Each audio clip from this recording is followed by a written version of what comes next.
What's going on, Chris?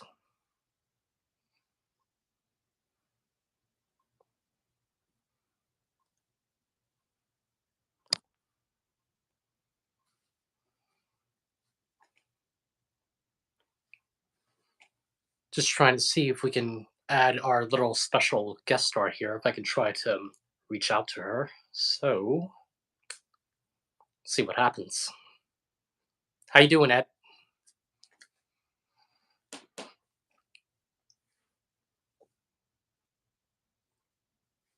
We sure got quite a show for you all tonight, so make sure you guys buckle your seatbelts or fasten your seats, whatever you prefer. How you doing, Jeff? There we go.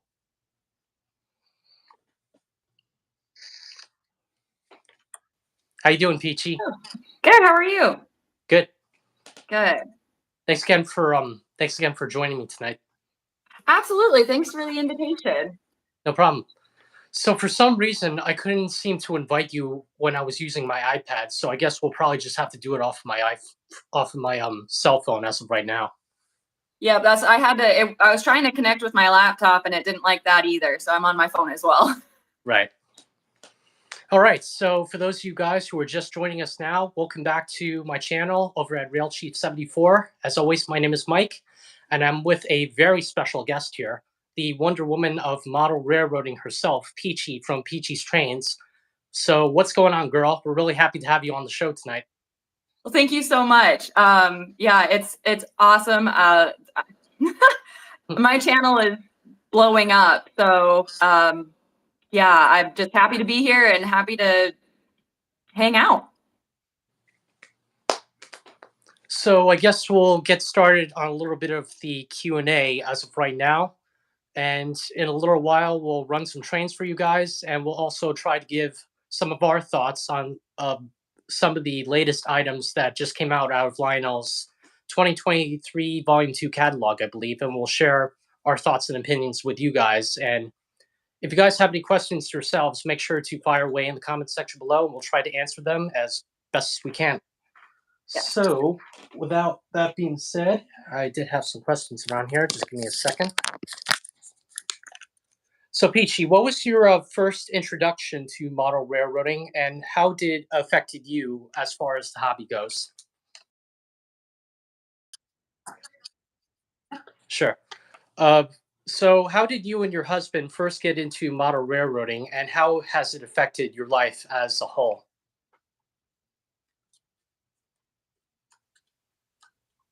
Yes. Okay. So we got into model railroading kind of by accident.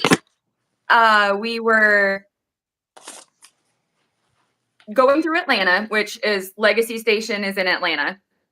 And so we just went into Legacy Station one day and just to see kind of what it was about. And then we got the Hogwarts Express, which is down in my library, and kind of rolled from there. Made a whole layout after that. And so, yeah. And then it's transformed into all of this stuff here, and we absolutely love it.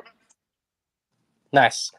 And I also understand that you guys also do have a nice assortment of Southern locomotives and such. Are you guys, do you both have like a certain connection with the Southern Railway, or do you guys really just enjoy the history of that railroad in particular? Okay, sorry. I think it's on my end. My phone just disconnected. That's okay. All right, so let's try again. So I heard you say Southern locomotives, and then I disconnected. No worries. I just wanted to know, do you guys have a certain connection with the Southern Railway, or are you both just a really big fan of the Southern Railway in general? Yes.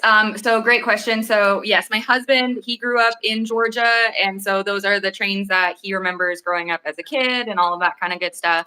And so he kind of drove into the southern and the central of Georgia and all of that stuff. And I think he really likes the older stuff. There used to be a station not very far from where we live, and we actually have a picture of it. Nope, it's that one. The Central of Georgia is at the station there, which is like 15 minutes from our house. So Nice. yeah, so he kind of did all of the Norfolk Southern, Central Georgia, all of that stuff, and yeah, it's mostly he started it and I followed him. Very cool. All right, let me just check real quick to see if we have any questions down in the comments section here.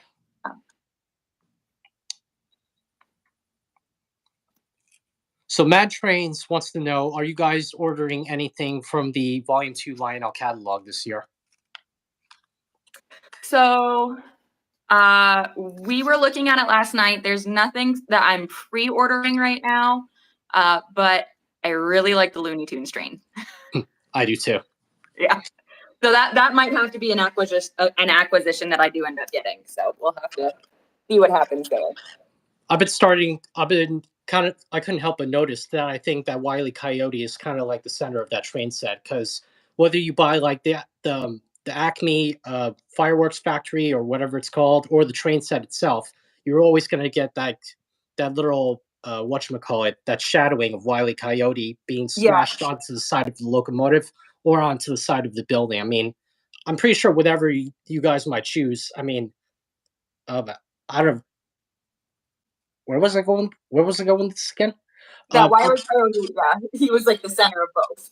Yeah, I mean, I'm pretty sure, not just you guys, but whatever. In case all of you guys who are tuning in, I mean, no matter which one you choose from, I mean, anything Looney Tunes related is going to look good on any model train layout.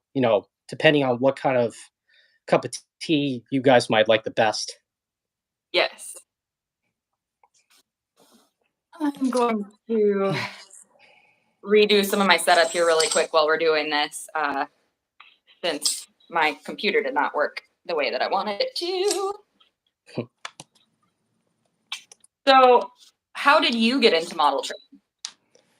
Well, I pretty much have like a basic origin story, just like everybody else. I mean, when I was really little, I always loved watching the original Thomas the Tank Engine VHS videos, you know, uh, growing up. And then after a while, my parents got me interested in the I Love Toy Train series, which lasted about from 1993 to 2004, I believe. And out of all the I Love Toy Trains videos, part four definitely has to be my favorite. Okay. And then, of course, the model trains, not just Lionel and MTH, but model trains in general really helped me get into rail trains along the way. So, are you involved into Railtrains as well? Well, it's actually kind of funny that you mentioned it, because about like a year ago, I just started joining this organization called the Lewis Junction Bridge Association. It's like a small group of people that I joined with to help restore old railway equipment such as locomotives and rolling stock. So far, the only piece that we kind of worked on, for this year was an old Pennsylvania N5C caboose. We worked on it in Georgetown for about like almost half a year, and then finally we delivered it down to our local library down in Lewis. And we were also kind of mentioned on ABC News, as a matter of fact. So, in case you guys want to go check out that article, it's not down in the description as of right now, but I'll try to get to that once the entire video uploads, probably either later on or tomorrow. Once like I said, once everything uploads here. Awesome. That's cool. That's And really then we're cool. also currently trying to work on a Pennsylvania steamer, but it's still up in the air, what's going on with that as of right now. Because, when I was talking to the owner, he mentioned that they're still trying to raise more money for us to move everything down to where it's located currently in Wilmington, down to the airport in Georgetown, because that's where our main headquarters is located. Sure. That's so cool. I'd love to get involved with Railtrains somehow. Just don't know what I would do. Sometimes you never know what life is going to lead to at some point in your life. Very true. Very true. All right, so since we were on the topic of the Lionel catalog earlier before, I guess we might as well, cover that topic for a little bit. So, Absolutely. besides the Looney Tunes train set that you mentioned, what do you think were the pros and cons of this month's catalog versus the Volume One catalog that we got early this year? I think I'll start with the cons.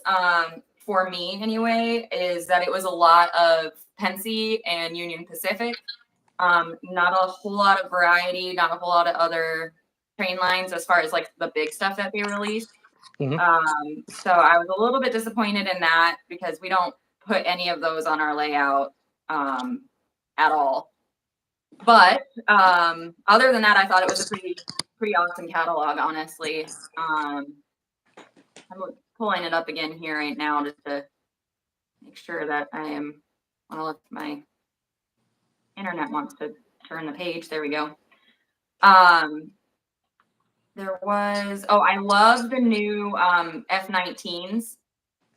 I think those are awesome. I think that's the thing on the top of it is absolutely beautiful. They did have a lot of really good variety of different locomotives. I feel like on this one.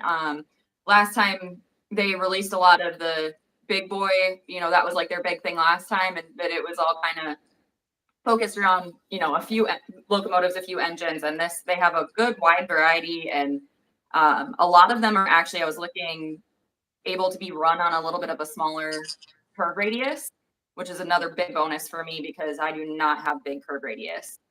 I don't So either. yeah. I really also like, and that's just because I'm from the north originally, but the Colorado and Southern, the consolidation locomotive, the removable plow on the front. I really nerded out over that last night. I kind of did myself. I mean, it's not very common that you see something like that on a model train, whether it's Lionel or MTH. I mean, I think the red on the snowplow really complements the locomotive very nicely. Yes, I definitely agree, and I think it goes really well too with the on the tender, the logo that has the red box around it, and then the red snowplow. I think it complements really well. Let's see. Oh yes, the FEF3s are absolutely beautiful too, I thought, and I like the hot dog Union Pacific that they have going. That color scheme is really cool. That would actually go really nice with the Challenger that they just released about like a year ago. Yes, that would, yes. That one, I think, let me see. Yeah, that one would be too big for my layout. That's an 072, but Hmm. oh well.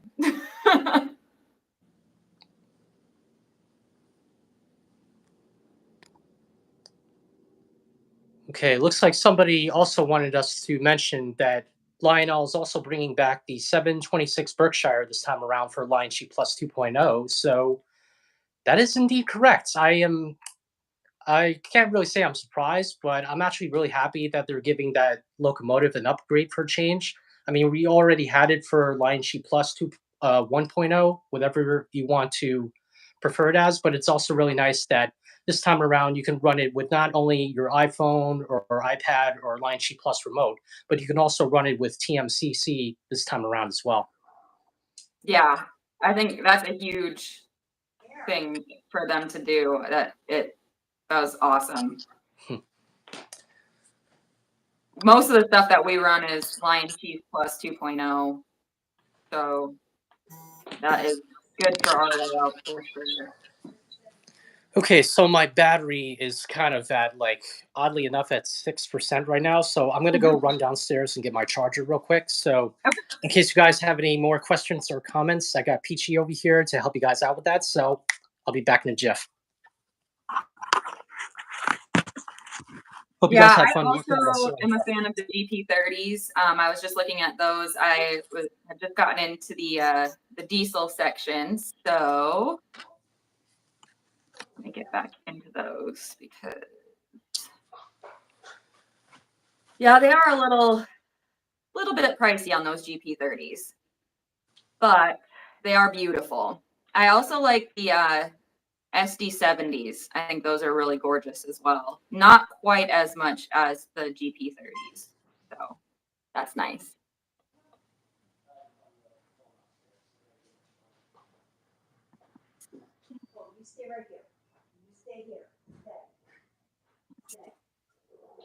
kind of browsing through a bunch of the different ones right now.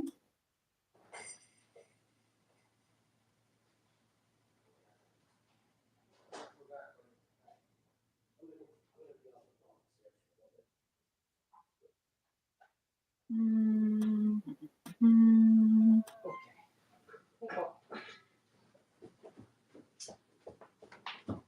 here somewhere.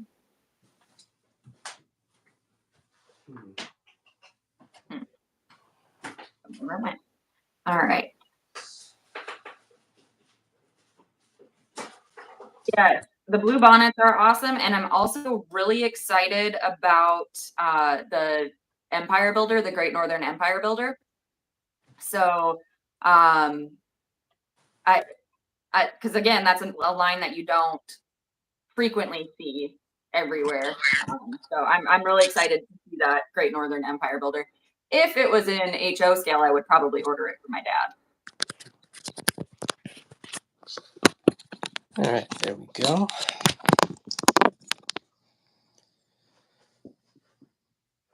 Not really sure if this is gonna stand properly on my tripod here, but I'll try my best. Okay, so let me check now that you mentioned that. Let me just double check my charge as well. I am at 26%, but I'm gonna go grab a cord too, just in case. I will be right back. All right. In the meantime, I'm gonna take over for the comments section here. So,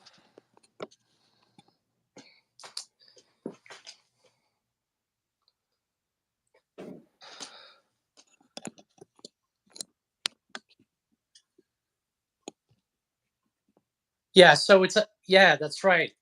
It's actually funny that you mentioned that about the blue bonnets, Patrick, because I'm starting to wonder.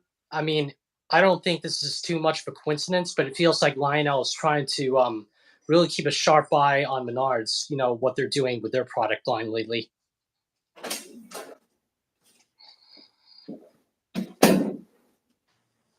Now, I did mention this on my review video of the catalog yesterday, but the one thing I really do like about the Lionel blue bonnets versus the Menards blue bonnets is that, you know, the pilot on the front is painted very nicely and it really does complement the blue very well, just like with the Burlington Northern with the snowplow in the front.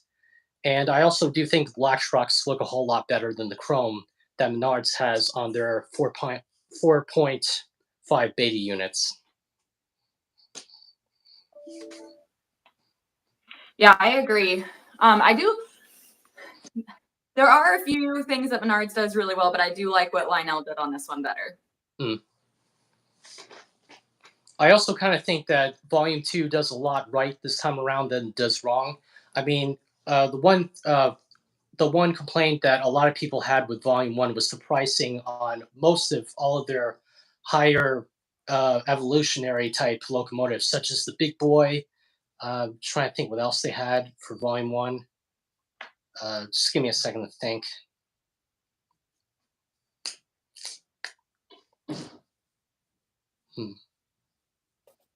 Oh yeah, it was the Big Boy. It was the Dreyfus Hudson, and it was also yeah, they also introduced a couple other big boys and such, and a couple of other engines which I can't really name at the top of my head here. But I'm not really that one to, you know, start a complaint about anything really. But I really do think that Lionel does need to get a little bit better with the pricing and try to make, you know, locomotives a little bit more affordable this time around. Yeah, that is especially the steam engines. The diesels are usually a little bit more affordable. I feel like the steam engines are where it starts to really get crazy as far as the price goes. You know, when I could spend probably as much on a riding lawnmower as I could on just like a chain or two. And not just the not just higher the higher end, you know, items, but also the traditional locomotives and such as well.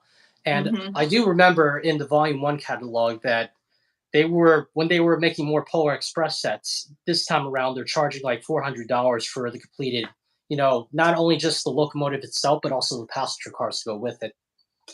Yes. Yeah, I really liked the Camelbacks from Volume 1, but even those were, I mean, they're not super crazy, but they're still fairly expensive, but you know, I'm with more of a fan of. I'm actually more of a fan of older Lionel than I am with newer Lionel locomotives these days. yeah, I being not super long term into the hobby, I don't know a whole lot about like some of the older stuff, but I know I think a lot of the ones that we have are more new. Like we have the Pokemon train set that they did, and then we have that F-15 that we just got not long ago, and so I think we have more newer stuff on our layout right now, honestly.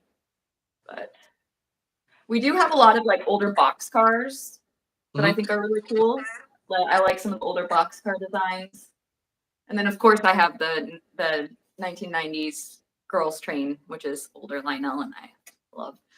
That I do remember. That's a Yes. really good set. And speaking of the getting back to the Pokemon set real quick, I the best of my knowledge to what I can remember is that you can't really buy it on Lionel's website. You actually got to go to the Pokemon website to order it exclusively. Yes, I do believe that is true. I think that's how we ended up getting ours. I'm going to do a video on it here coming up soon, kind of reviewing it.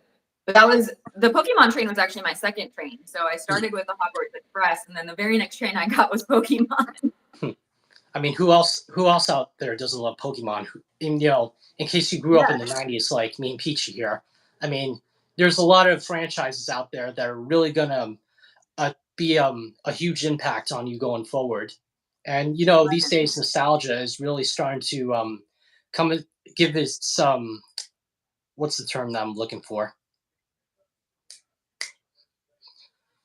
Well, we're coming to a day and age where nostalgia is starting to become a big factor again, and it's really starting to become more prominent than ever. yes, yes. It's definitely highly sought after to get that kind of feeling of what we were doing as kids, you know. Hmm.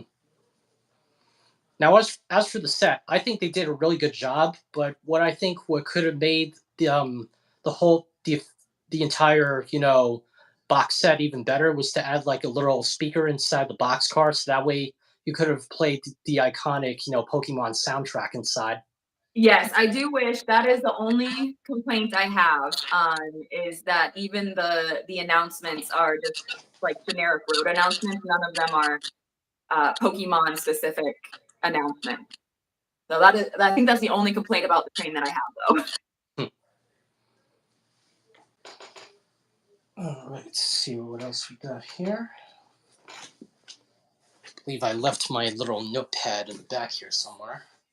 I also did really enjoy the John Deere rolling stock as well. I thought that was a really nice touch. I was kind of nerding out over the John Deere rolling stock as well. So far, I only have like one John Deere flat car in my collection. I don't think we have anything John Deere right now as far as trains go.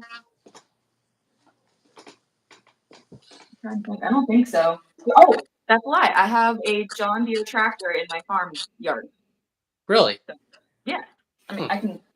Yeah, it's behind my semi right now. But here's my little John Deere tractor. Oh, nice.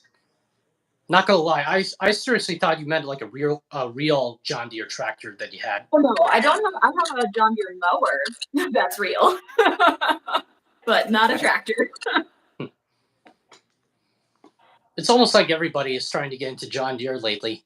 And I remember watching. I'm not sure if you ever watched Dave from DA Griffin Hobby, but he mentioned that he just got some John Deere items just recently for his layout too. Yeah, yeah, I feel like that's coming around too. And I don't know if that has anything to do with the nostalgia stuff either, but I remember like being a younger kid and John Deere kind of being everywhere back then. And like, I don't know, I grew up in, North Dakota, so it's rural, but like all the kids in my grade and stuff would have like all kinds of shirts and hats and apparel and stuff that was all John Deere. So kind of all coming back again too. So once again, the '90s and the early 2000s were really a fun time, if you know what we mean. they were good time to grow up, I think. All right, so moving on to our next question here. Is there a specific, locomotive in your collection that you would consider to be your most favorite? Hmm. This one's always a hard question.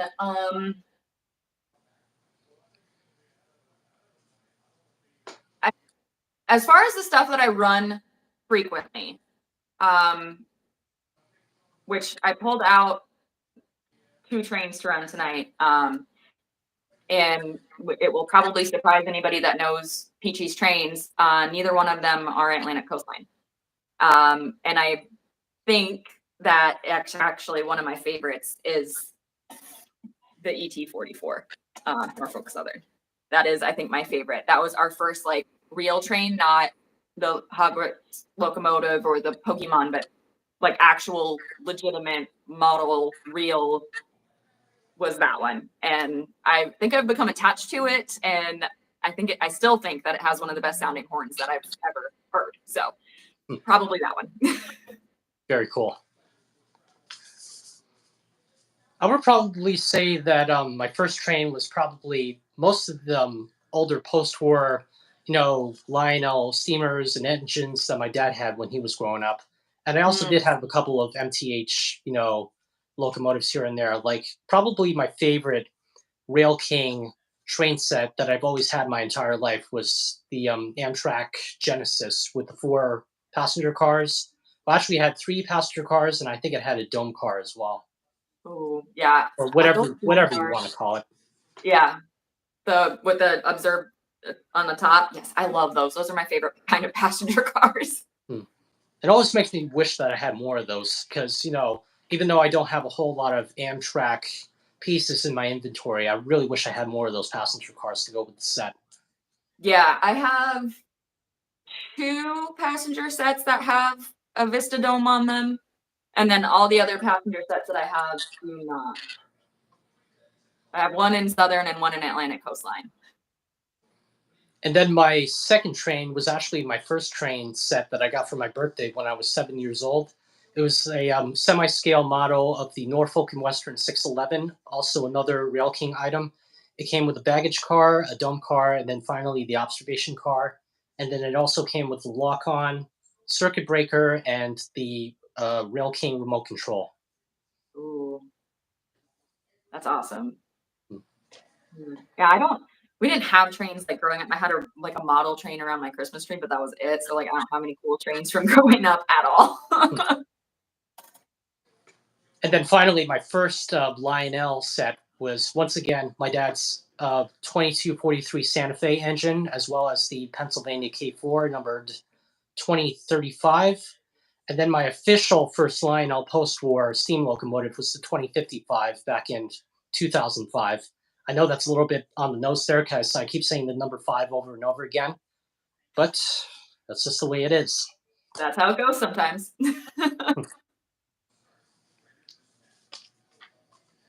All right, so trying to think of what else I have here. Oh yeah. What are your thoughts about the hobby going forward? Well, I'd like to see it continue to pick up with younger, like, our age group a little more, and continue on that way. Um, I try to, you know, everything I do on my layout, I try to make so like anybody could put the same things, but more young people, more just people having fun, I guess, is really the goal, and the camaraderie and everybody getting together. And, I feel like a lot of stuff that we do these days is all by ourselves in our houses and in our little, things. And I like going out to train meetups and getting to talk to other people in the hobby and stuff like that. And I feel like it's honestly one of the more rare hobbies out there that actually encourages you to go meet up with other people. I definitely want to see more of that and more people planning meetups and more train shows and, just kind of to keep everything alive. And I do think because we don't do a whole lot of rail travel in the US, and I feel like it's a really good way to keep it invested for that as well, because like I honestly didn't know that there were excursions that you could do on actual real trains until we got into the hobby. And Well, now I've gone on most two. definitely. Yeah. So, and incorporating it into real world like that too, I think is really cool. And I'd like to see more of that as well. Hmm. And not only with the nostalgia factor, but unfortunately, we also kind of live in a day and age where a lot of people don't really seem to want to get out of the house as much anymore. Mhm. You don't know who you're gonna run into, but there's also a small amount of people out there that are still kind of unemployed. People are still kind of afraid that the pandemic is going on, and there's also a lot of people out there that who are mostly just glued to the TV screen almost all day. You know, I feel like I know I mentioned this to almost everybody that I interact with, but I feel like there's more, to do out there than just being stuck to the TV almost, for the entire day. A lot, even with the cell phones too. I know a lot of people are more interested in doing things like this, where they're like, instead of just going out to doing something that you really love the most. Yeah. Well, and I mean, to be honest with you, one of my favorite things to do when I come home is to work on the layout because it pulls me away from that kind of stuff, from TV, from my phone, and I can just focus. And it's a lot more relaxing. I find when I'm not, glued to my phone or whatever, that I can just tune out and just deal with that stuff too. I feel like I'm a lot less stressed since I started the hobby, Hmm. just because I'm not so concerned with what's going on with everybody else. I also believe it's a really good therapy too. Like I remember I was watching an episode of Tracks Ahead where there was this guy who got his son interested in model trains, but it didn't really start as a hobby right away. It was actually more of a therapy for him because he got a phone call back from one of the teachers mentioning that his son had some trouble with some kind of muscle control in his fingers when he would Mhm. be like writing, like, when it came to like math or English or any kind of subject that they were teaching for him. And the father's saying to them, I have a really hard time believing that, but if that's definitely the case, then we're going to do some therapy. So he decided, if he can couple cars together and put track together and hook up a transformer, then that would really be a good therapy and also a good hobby for him. So he mentioned that he immediately ran out and bought a train for his son. So I mean, That's you awesome. never know what some of these people might be going through, but at the same time you do really hear amazing stories about how it really changed somebody's life. Absolutely. Yeah, that's my dad had an accident a few years ago. He fell off of a ladder at work and he Ooh. got horrible neuropathy. He can't feel his left hand at all. And he's really bad about doing his physical therapy, which is a whole different topic. But we do get him to work on the layout. Like he has his own layout. He does HO trains, and it it's frustrating for him because he can't do it super well. But at the same time, it's like a good motivator to get him to actually like work hard at it to get them to work well together. So I feel like it has improved just because he refuses to do other physical therapy. Hmm. All right, so see what else I got here. Oh yeah, I know I forgot to write this down earlier before, but I understand that you were on a podcast just recently with Matt and Matt, from the Toy Train Talk podcast or whatever kind of name of the podcast that they have, but that's quite an honor, really. It was. Yes, absolutely. So it was Matt and Matt's O Scale podcast. It Yes, was now I um remember. I believe it was 2 months ago now, 2 or 3, maybe in April. But so I had gotten and trains.com is one of my sponsors, and they also sponsor Matt and Matt.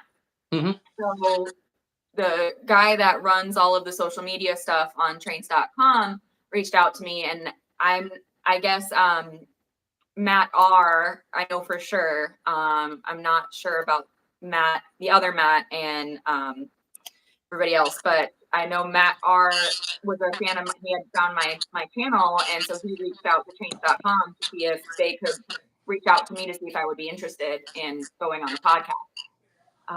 And so I was very excited, very honored to be able to do that. And it was an awesome time. They're awesome guys, and they have a lot of really good takes on the industry as well. So, but yeah, that was definitely a shock. And I was very, very excited to be a part of that.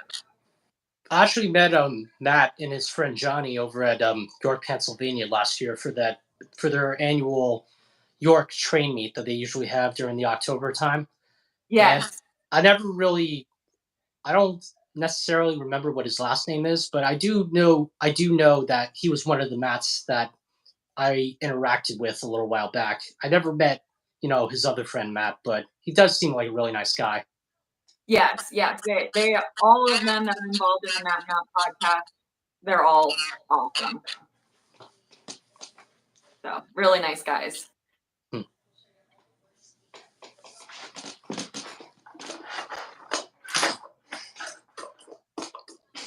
By the way, in case you guys are still watching and you kind of noticing, me kind of stutter a little, I just want to say thank you all for your patience. I did have a little bit of a hard time sleeping last night. I won't get into specifics, but once you get, to an age like where I am, you'll understand it's a little hard sometimes when you're trying to process everything, in case you don't ever get a good night's sleep from time to time. So 30 hits different.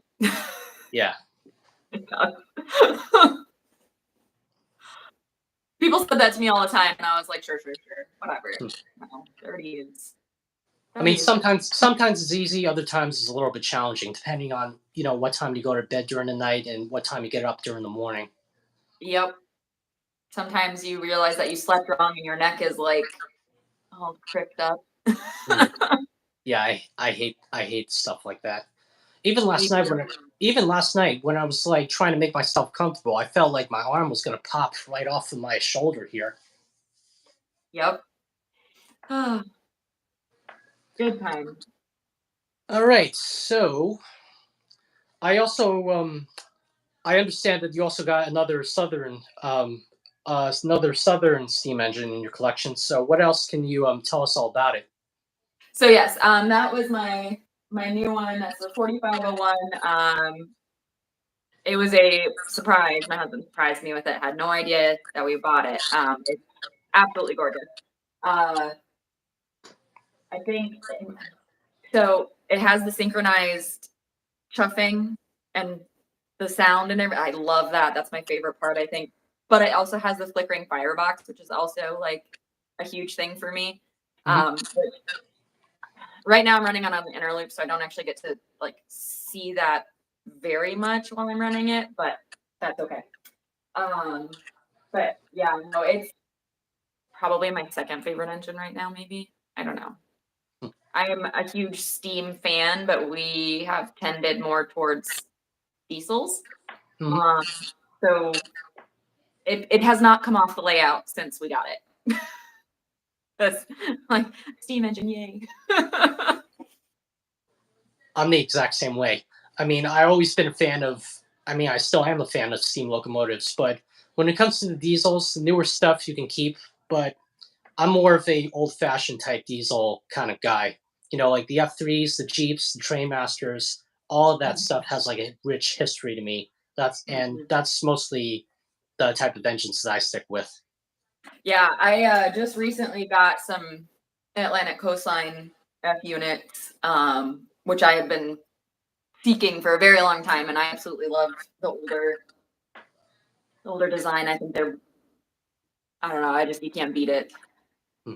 So, but that's Atlantic Coastline. I mean, it's not around anymore either. So most of their stuff is their engines are the older stuff.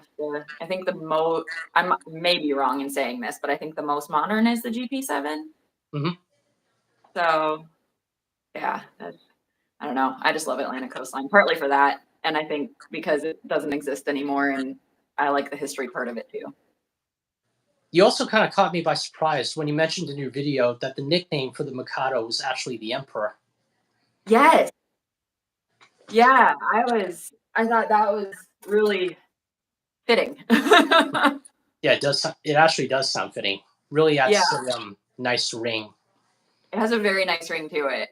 Because the Mikado has that, and then is it I think it's the F7 Atlantic Coastline. That nickname specifically for Atlantic Coastline was the Champion. So I have the Emperor and the Champion. Not upset. So that makes it 2 nicknames now. Yes.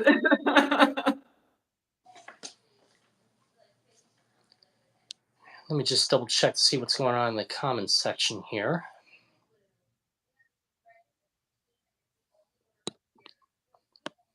What's going on, Lance?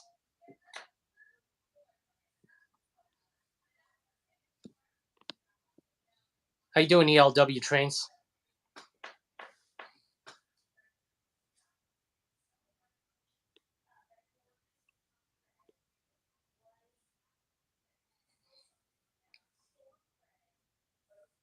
Yeah, I know. I'm actually with you all the way, Ed. I didn't really see any. I didn't really notice any Milwaukee Road engines in Volume 2 either.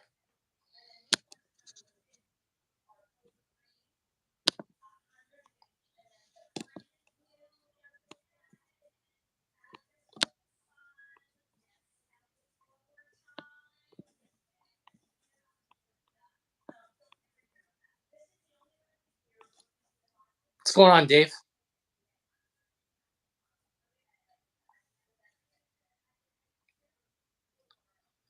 All right, so I don't believe that we have any more questions as of right now, so we might as well get on with the running session then. So, Okay. Peachy, what do you got? What do you have for us tonight on your layout there? Yes. So I have the Norfolk Southern that we talked about earlier, and then I also have the Mikado. So, like I said, I think it's going to surprise everybody because there's not an Atlantic Coastline, but these are, I think, 2 of my favorite engines right now. So that's what I have. I have kind of a consist going with the Norfolk Southern, and then I put some Crescent Limited passenger sets with the Southern Mikado. So that's what I have. And as for me, for the main layout here, I have a lot of post-war items, including my Lionel post-war 736 Berkshire from 1956, I want to say. And then I have my military line of freight cars, including the 3419 helicopter car. So let me go get the helicopter for a second.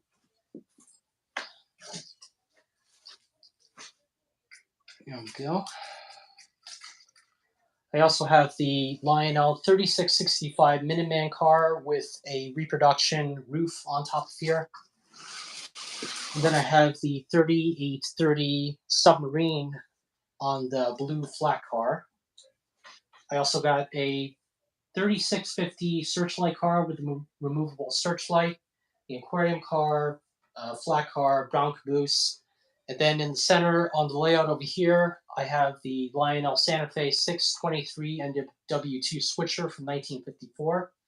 And then finally, I know I'm talking a whole lot here, but finally I have my favorite, modern day Lionel train set of all, and that is this beautiful set of Lionel Erie Lackawanna F7 diesel units. The powered unit is numbered 8031.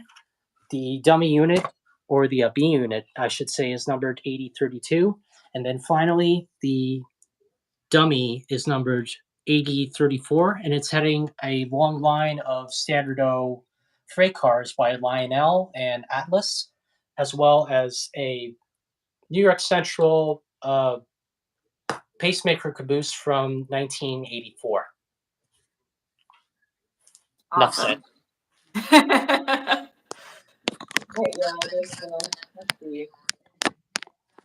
I don't have anything super special, just some Norfolk Southern cars. I have a semi car, tanker car, another semi car, doors of marble, and then I believe it's the first responders for Norfolk Southern. Or, yeah. that the first responders one or just the other one? But All right, let me just get my camera into position here.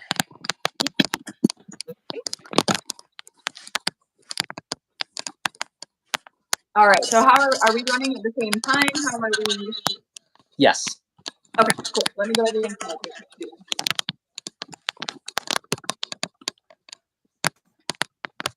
So once again, if you guys have any more questions in the comments section, feel free to fire away. But in the meantime, me and Peachy are going to be running each other's layouts for the rest of the live stream here. So we'll do that for a little while, and we'll catch up with you guys in just a little bit. So once again, just sit back, relax, and enjoy the show.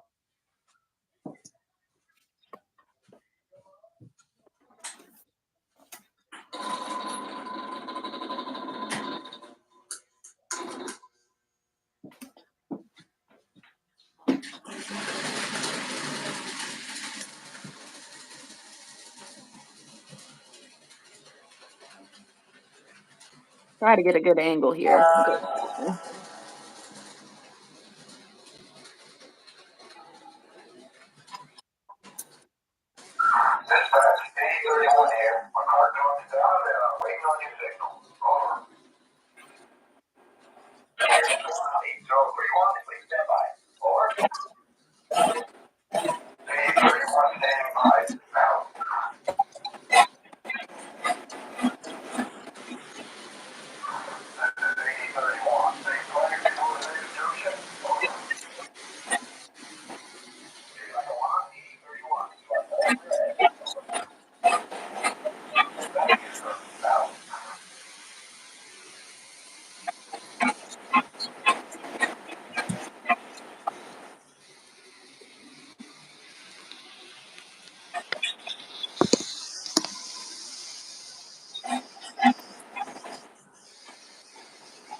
Okay, so I'm having some technical difficulties.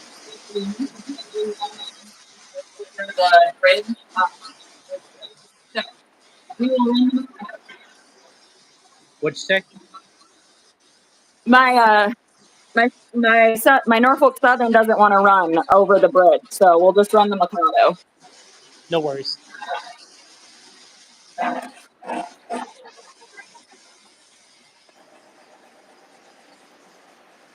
Like I said, we got plenty of time here, so there's no rush. There's no rush whatsoever. Okay.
Thanks, John.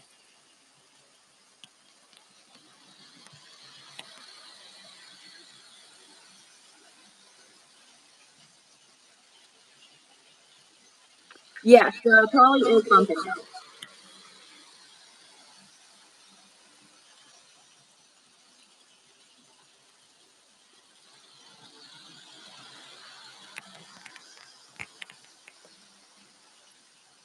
ELW trains, did you get the 101 or the 102? I think the paint scheme is amazing.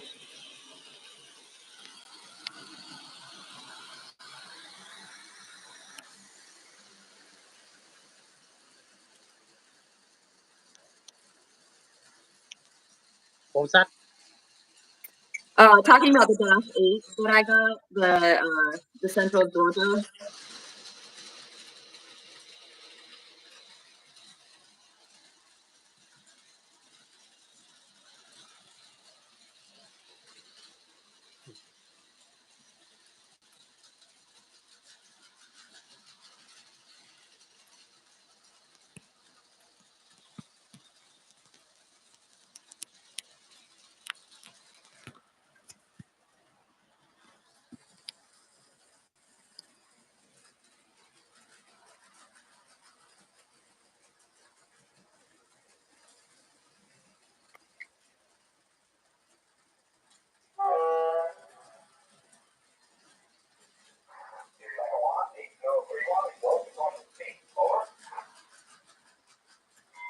Yes, sir.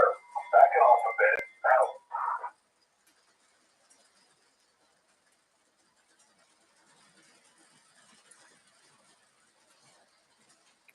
So, the layout that's right now is Railchief, and then I was showing mine just a few minutes ago.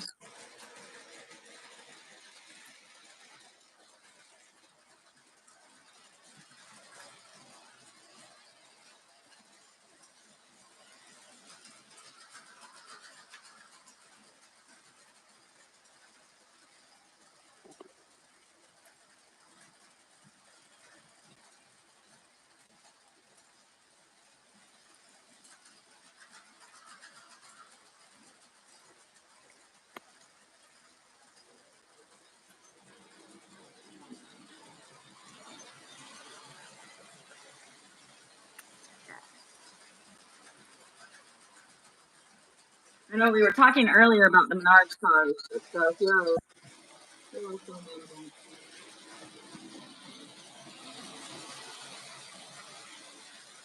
I like those ones. That's a nice little display wall you have there. Thank you. Yeah, I think it's all of them in the Menards, the wing art that they used to do. I think that's all the cars that they make. I might be wrong on that.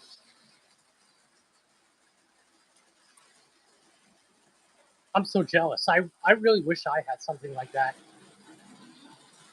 We've been hard at work trying to get everything displayed and figure out where we're going to put everything. And we actually got the shelves at IKEA and we cut them to the length that we needed them to. Yes, I saw that they're coming out with more heritage things. I am so excited. I cannot wait. I was like, yes, I was like, I have the things to go with that too.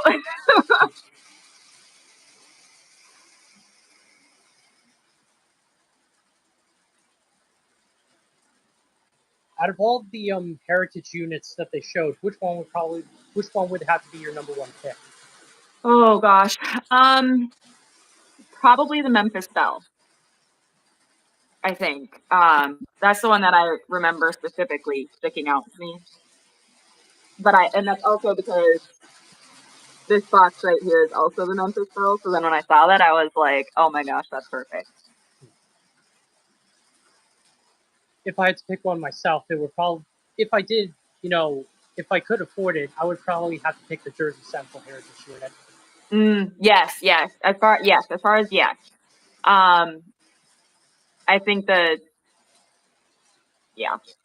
would agree with that assessment for sure. There was one that I just saw, and I can't remember which one it was now that I really liked too, but now I can't remember which one.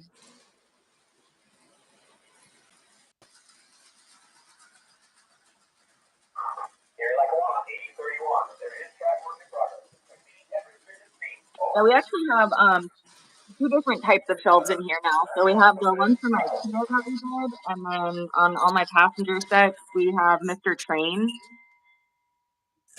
shelves. Oh, wow. Yeah, I really like those.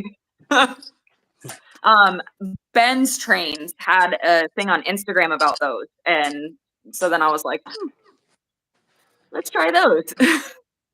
You mean about the heritage units, or?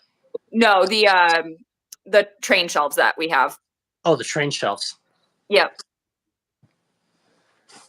By the way, I always wanted to know, but where do you guys get your backdrops from? I think I can't remember. I know that Matt talked about it when I was on the podcast where we got this one from. I can't remember for sure where that one came from, but I think this one that's in the train yard, and then the Rock City one over there. I think those came from PGH. PGH? He's out of Pittsburgh. Yeah. So he does any kind of custom. So basically it's on like a little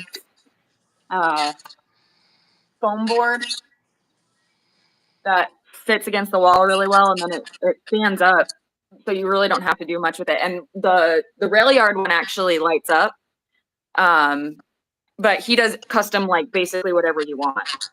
He has a website. I think it's PGH something, but he was also interviewed on Matt, and so they have a link to all of his stuff too on their website. Nice. Yeah. The only thing that I'm using is just a plain old blue backdrop with some fake looking clouds on it that I got at Hobby Lobby for like $5 and some change. So nothing too fancy, but I think it really does look nice up here in the train room. No, yeah, I definitely agree. Sometimes those Hobby Lobby finds are a steal. I got my corn stalks that we're gonna put out. These are Hobby Lobby. Oh, I got the corn stalks too. Yeah. Right over here in the farm scene that I have. Yes. So we got those corn stalks, and then my hay bales, which are also in my farm. Those are like these. Hobby Lobby special. Yep. Exactly. Very small world, isn't it? It is. Yeah, no, I don't think those are Hobby Lobby. Oh, yeah, I have hedges too that I just put out, and those are also Hobby Lobby. Wait, Vay, I think I have those exact same hedges too. Probably.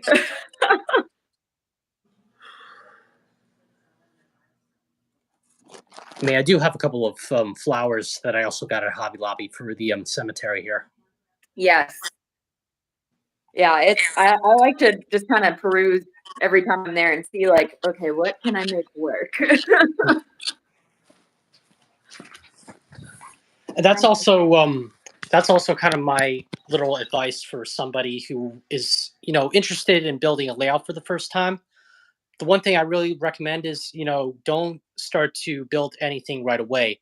Try to take a minute to look around the room that you want to set your layout in and really visualize it inside of your head, because the more you think about it, the better that the end result is going to turn out to be. And when you're making a layout, you just, like I said, you don't want to get started in building laying down track or making scenery right away, because then you're gonna put yourself into a corner where you're eventually gonna make a mistake on something, and you might think to yourself, "Was that? Do you think I should really change that, or really, keep it the way it is?" So that's kind of my personal take on going into building a layout for the first time. Definitely. The first time we did it, we did a track plan on we had a software that we used to do our track plan. And then we actually went into the space, laid out the track on the floor first to make sure that it was going to work, that it was going to be how we liked it. I think we still changed it a few times before we actually put the track down. And well, we wanted to make sure that the track plan was going to work for the size that we wanted. So after we got that kind of figured out, laid out a few different ways, then we built the tables and then put the track on after that. And kind of figured out like, okay, this area is going to be this, that area is going to be that. I didn't really do that second time around. Should have. That's Didn't- okay. We had the track layout plan and then we ended up changing it. And then I really wasn't sure because this one was not a lot bigger, but a good amount bigger than the other layout that we had. And I was thinking that we were just going to use the same buildings that we had before and not get any new ones, which would never have worked. It would never have been enough to cover this this space. So once I started actually laying out the buildings that we had, I realized we needed more buildings. So I would have known that if I would have thought ahead better. Also, getting back to that thing that I mentioned about my layout advice, even though I did accomplish everything that I wanted on both of the layouts here, I did kind of ran into a problem in the back here where I have my bridge. Now, even though I was really happy of how the town area and everything else turned out to be, I was originally going to put like a loop on, this upper section here. But because I have so much going on in the town area, the upper section never really happened. So I'm really debating whether I should just take the bridge out or leave it there, or maybe put like a small bumper section, so that way I can have like a trolley or a hand car going back and forth on the bridge area in the back here. I think you should do a trolley or a hand car. I think that would be really cool. I think Says I the person that has a also trolley.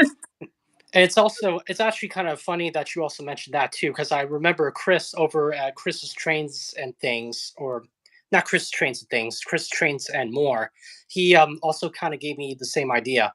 But even if I do add an upper section there, I want to try to see if I could put like a fake town area, or not exactly a town area, but like a cityscape in the back.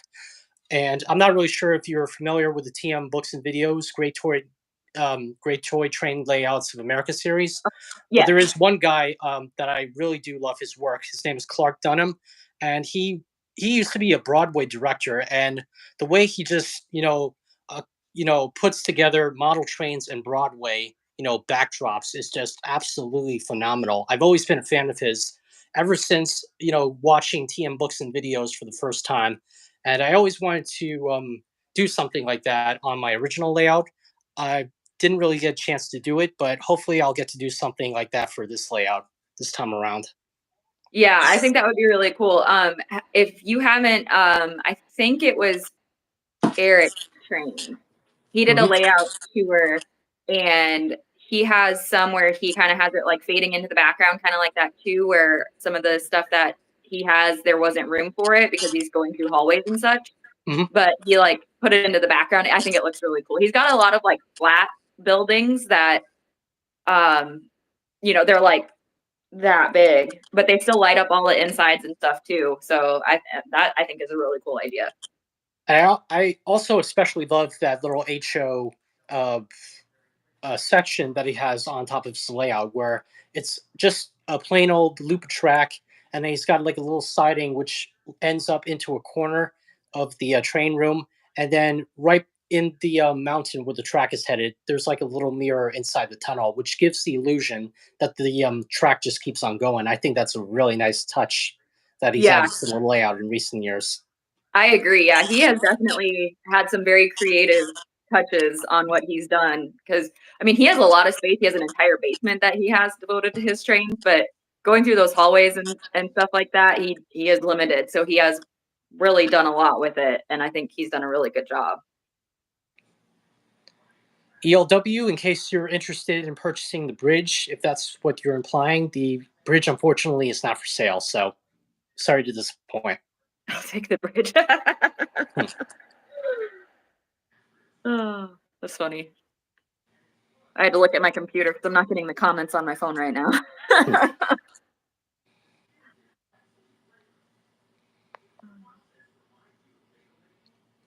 All right, well, I have an early morning, so I don't mean to cut everything short, but I think I have to head out for the evening. No worries. Oh yeah. One final thing before we wrap it up for tonight. Do you got any advice for any future hobbyists who are getting into, model trains or? Go for it. Do it. Honestly, run with it. That's what we ended up doing. We were like, we don't know what the heck we're doing, but we're just going to do it and figure it out as we go. And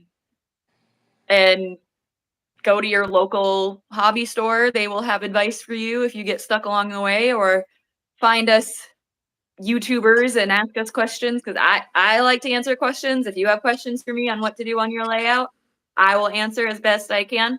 But go for it. Have fun with it. That's all that matters. The hobby's all about the fun. Everything else doesn't matter. Well said. And as for me, I got to get going pretty soon because my buddy Ozzy, has been in his house for for about like almost an hour now. So I got to see if I can take him out so that way he can do his business. But anyway, as for everybody else who is watching tonight, special thanks to Peachy's Trains here for joining me for this week's live stream. It was such an honor having her on the channel with me, and we hope to have her again at some point in the near future. And if you guys want to go check out her channel, I've linked it down below. She just recently came up to 2,000 subscribers, I believe. So that's quite a milestone, and she's really got a lot of great content on her channel. So make sure to go check her out. But as always, thank you guys for watching. My name is Mike. And in case you guys want to find me, I'm available on Instagram and Facebook, as well as YouTube. And I'll also be coming up with some more projects in the next couple of weeks. So make sure to keep an eye out for that. But Peachy, once again, thank you for joining me tonight. It was such a great having you on the channel with me. Thank you. Thanks for having me. I had a blast. And I just have to say thank you to you, because you have been one of my biggest supporters from day one. So it was an honor for me to be invited to do this with you today, because you have been with me since the beginning. So thank you so much. It's my pleasure. But anyway, hope you guys have enjoyed the video. We wish you all a good night, and we hope you all have a good weekend. So as always, thank you all for watching, and we'll see you all next time. Bye, everyone. Take care, guys.